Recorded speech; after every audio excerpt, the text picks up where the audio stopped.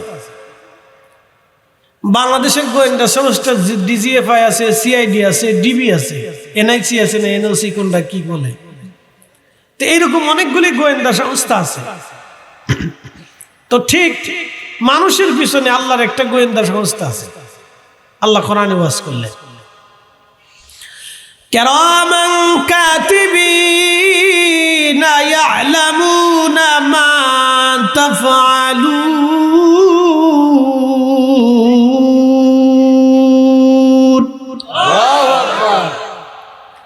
এই গোয়েন্দা সংস্থার নাম হচ্ছে কিরামান কাতিবিন ইয়ালামুনা মা তাফআলুন। তারা জানে তুমি কি করো না করো, কেমনে হাসো, কেমনে কান্দো, কেমনে হাঁটো, কেমনে চলো, কেমনে কথা বলো, প্রত্যেক শ্বাসে নিঃশ্বাসে নিঃশ্বাসে কিরামান কাতিবিন সব লিখতেছে। একসাথে বলবেন আল্লাহু আকবার। তাহলে আল্লাহর থেকে বাঁচার কোনো রাস্তা আছে? কোনো রাস্তা নেই। প্রিয় উপস্থিতি হাজিরিন, খুব মনোযোগের সাথে কথাগুলি শুনবেন। আল্লাহর এই গোয়েন্দা সংস্থা প্রতিনিয়ত আপনি কি করেন আল্লাহর কাছে তথ্য পেশ করে থাকে। প্রতিনিয়ত তারা লিখতেছে আপনি কি করেন না করেন। এই গোয়েন্দা সংস্থা প্রত্যেক দিন মানব জাতির পিছনে আল্লাহ লাগায় রাখছে। এই যে কিরামান কাতিবিন আমাদের সাথেই সব সময় আছে, কিন্তু আমরা কোনোদিন দেখি না। তাহলে আমাদের চোখের আড়ালে কি হয় আমরা তা দেখি না। হযরত নবী বললেন, মুসা কালিমুল্লাহকে দেখলাম বাইতুল আকসার ভিতরে নামাজে দাঁড়িয়েছেন, নামাজ পড়তেছিলেন তিনি। তার মানে কি বুঝলেন? হযরত নবী বললেন, আরো আমি দেখলাম ঈসা রুহুল্লাহ বাইতুল আকসার ভিতরে নামাজে দাঁড়িয়েছেন। তার চুলগুলি ঘাড় বাবড়ি, এত সুন্দর চুল যেন মনে হচ্ছে চুল বে বে বে বে পানির ফোঁটা পড়তেছে, এত সুন্দর চুল। আমি দেখলাম সাইয়েদনা ইব্রাহিম খলিলুল্লাহ তিনি দাঁড়িয়ে দাঁড়িয়ে নামাজ পড়তেছেন। ইব্রাহিমকে দেখতে একেবারে তোমাদের নবীর মতো দেখা যায়। একবার জোরে বলা যাবে আল্লাহু আকবার। শোনেন, ভালো করে মাসলা শুনে যান। এক সাহাবী এসে বলতেছে, হুজুর আমার স্ত্রী সুন্দর, আমিও সুন্দর, আমার ভাই বেরাদার, বাবা মা, আত্মীয় স্বজন, শ্বশুর বাড়ি সবাই সুন্দর, কিন্তু আমার পুলা কালা হয়েছে, সন্দেহ লাগতেছে। কি মারাত্মক কথা না? আল্লাহ রাসূল ধমক দিলেন, থামো। কোন স্ত্রী স্বামীর সন্তান ব্যতীত অন্য কোন পুরুষের সন্তান তার গর্ভে ধারণ করে না। থামো, স্ত্রীর প্রতি এইভাবে সন্দেহ করবে না।